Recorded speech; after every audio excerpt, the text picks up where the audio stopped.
how we do it the Chinese way. Roasted pork.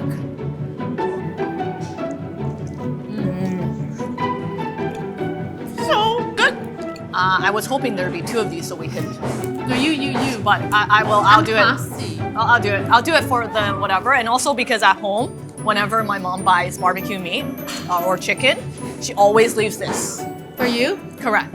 When you're about to lose something, that's kind of when you realize how important is it to me. Like growing up, I never thought about Chinatown wouldn't be around or that I really cared about it that much.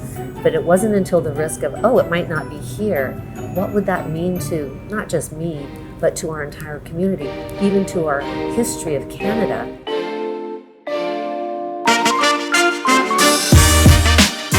With food prices skyrocketing, can we still get a delicious meal in Vancouver on a shoestring budget? Join us as we visit some of the most delicious yet overlooked and Michelin-worthy restaurants in Vancouver. Be the first to find out about these hidden gems before everyone else hears about them.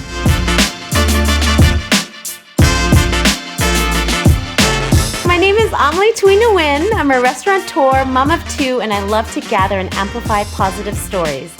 My family and I created an award-winning restaurant in Vancouver, and I would love to see more heirloom recipes shared and showcased around the world.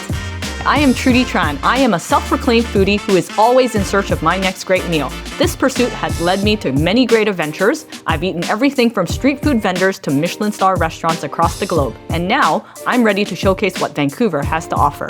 We are both on a journey to find local neighborhood gems with delicious eats and human stories and connection behind the food. We'll travel through struggles and triumphs behind Vancouver's hidden food scene. Watch, follow, subscribe, and share!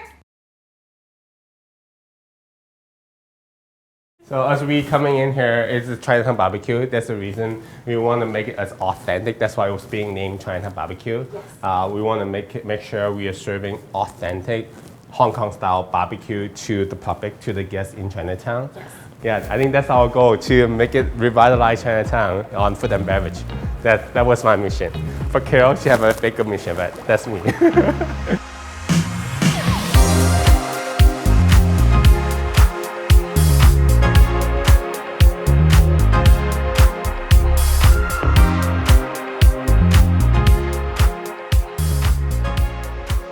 Hi, I'm Carol from Chinatown Barbecue. My assistant and I did this on the side of our desk. So that was in 2017, and she just graduated from Sauder, and it was so cute. Her name's Elizabeth, and luckily she could speak Cantonese. But anyways, we were sort of doing it, and we're like, oh, we bought the dishes, and we've got the architect and everything. 2 weeks before we're opening, somebody said, oh, do you have a manager? And we looked at each other and was like, we need a manager? No manager. No, my dad said, you can't open a restaurant, you don't know anything about it. And I said, well, I'm going to use like a business case study. Yes. Like if we keep the things that we love about Chinese restaurants, which I would say were, the mom and pop feel, the delicious food, authentic food, at a good value proposition, but sort of improve some of the things that are not so good, like ambiance, cleanliness, bathrooms, service. If you put that together using the same people, what is the outcome? And I'm very happy, like according to Google, we're like, I think one of the top Chinese rated restaurants, but actually one of the top restaurants, period. And not because I said to somebody, just because of the food. I think it's many different attributes, and that for me was raising the bar. And I think especially for this restaurant, having the historical photographs that represented people that grew up in the neighborhood, to me is makes it, I think, them feel like this is their place. So coming in here just feels very comforting. Yeah. Right? And food to us, it brings comfort. Yeah. Well, it reminds me of, it's very nostalgic. It reminds me of the restaurants that we dined in as kids. The ones that our parents took us to. And now we're taking our parents to it, and they're old. And it's like this cycle, and it's lovely. I love that story. And that was really a big part of why I wanted it to look this way. We want to make sure that the people whose neighborhood it was still feel it's their neighborhood. Yes.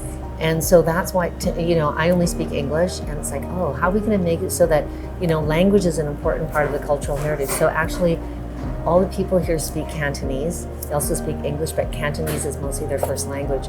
Because I wanted those sort of the old timers, the people who never was, to be able to come in here and make them feel like it was still their place.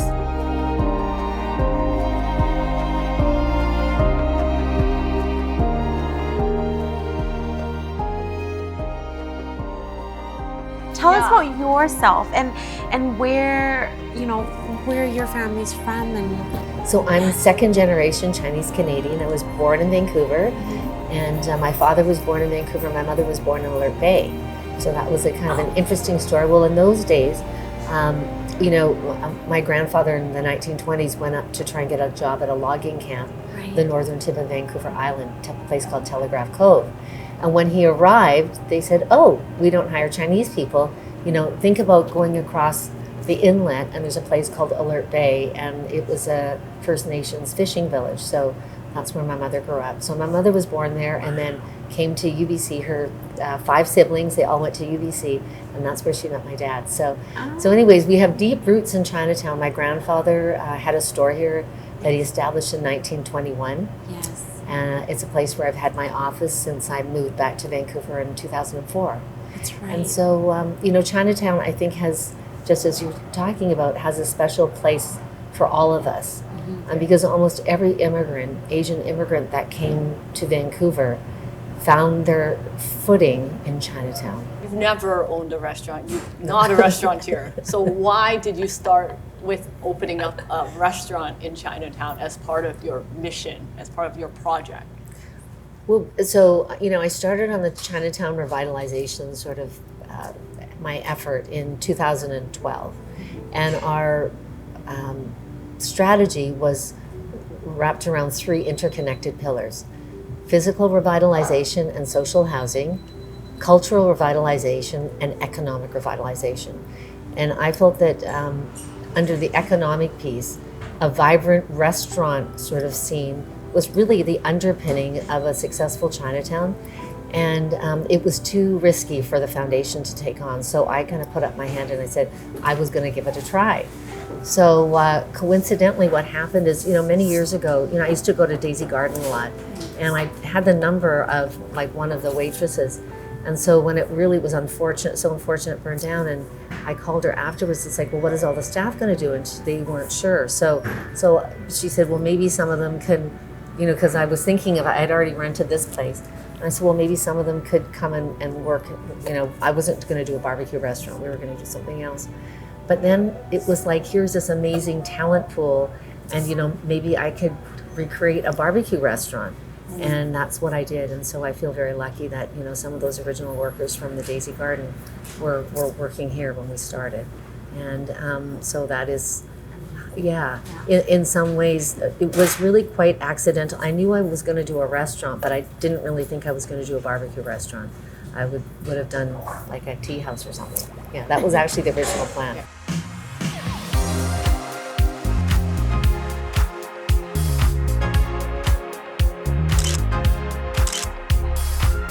We're gonna start with the Roasted pork. The key is that piece of skin. skin. It has to be crunchy. Yeah, So do you eat all the fat in between? I love it. This I is love like it. That's what makes This is it- pork belly, right? it's pork belly. And like what they did was they actually stabbed the skin like 10,000 times before they roast it so that the oil comes out and the skin gets super crispy. So crispy. This is my favorite. I think out of all the barbecue meats, this would be my second favorite. Wow. Barbecue duck. Something different from outside the barbecue. Oh. We have the AAA beef finger curry. Wow. Thank I didn't you. even realize they serve curry here. I thought you happy. Oh my god. This is quite the meal. I'm not leaving.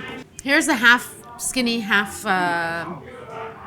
skinny, half fat. Yeah. How do you say it? Bun fei zao. In Cantonese, it's called bun fei zao. Half fatty, half skinny.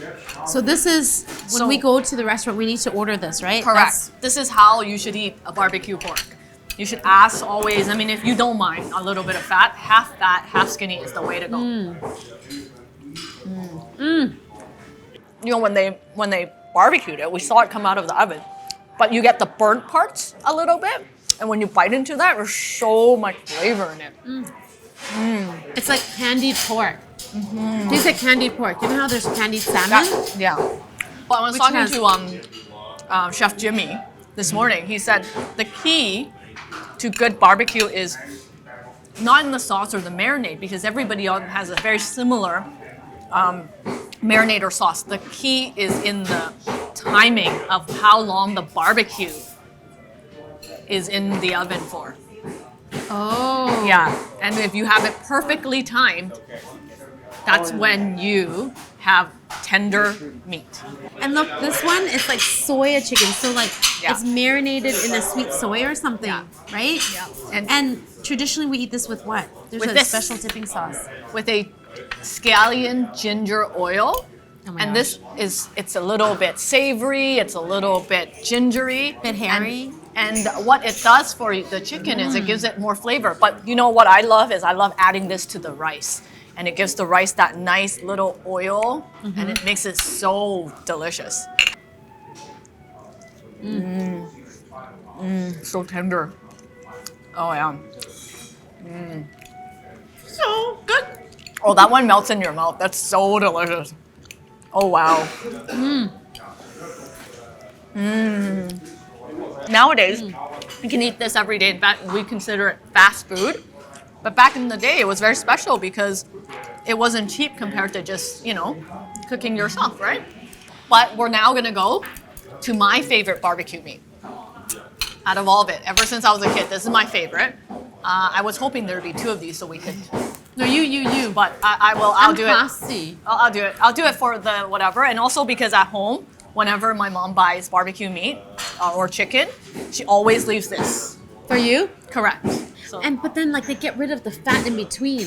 Yeah. How do you do that? How do you get rid? I want to know this process. How do well, when get you dry the skin, it sort of like separates from the fat when you roast, and then the fat melts away. So that's why it's not like they cut it off. It's just it melted It's like it off. duck confit. Correct. And where does that fat go? It goes into the meat so that the meat is not dry. Okay, and I love dipping that in plum sauce. Yes, you gotta have the plum sauce. Right? The plum sauce makes it sweet, tangy. It like complements so well with the savoriness of the duck. Yum. Okay. Okay, Ooh, look shall we? at that. Cheers. I love barbecue duck. So good. If anyone from any other ethnic background, dreamed of revitalizing their community, what would you say? Where would they start? I think the starting point is finding a small group of people that feel very passionately about trying to revitalize that community. And I think that's all it takes. It's like the Margaret Mead comment. Don't underestimate the ability of a small, committed group of citizens to change the world. Indeed, it has. Ever since you've opened up this restaurant, I've come to Chinatown a lot more. And every time I come, I think of my mom, and I think of all the memories we used to have here. And so I think what you're doing is amazing. And I look forward to seeing you, do that for not just, our generation, but many more generations to come, so that they, they'll remember Chinatown in a completely different way. Thanks. That was you actually summarized why I wanted to do this project in the first place. So much of the reason why I love Chinatown, it's all of those memories, and you don't even realize how important they are until later. Yeah. I'm gonna take a photo. This is me. You reminded me why I did it in the first place. Needless to say, we chose this place because the food is delicious. But I think, having come here, having spoken to Carol, I realized that this is a bridge. It's just a spark. It's the beginning of something much bigger than that we can probably even imagine. Maybe Carol has imagined it, but I think in history, with time, right now maybe we don't clearly see it, but within 5-10 years, we might look back and say, the spark that revitalized Chinatown might have started right here. And so we're very proud to be sitting in these spots, eating this, showcasing it, and one day say, we knew it would happen, and we knew it happened there. So thank you very much for watching, and don't forget to subscribe, like, and follow us. Munchies to Michelin. See you soon.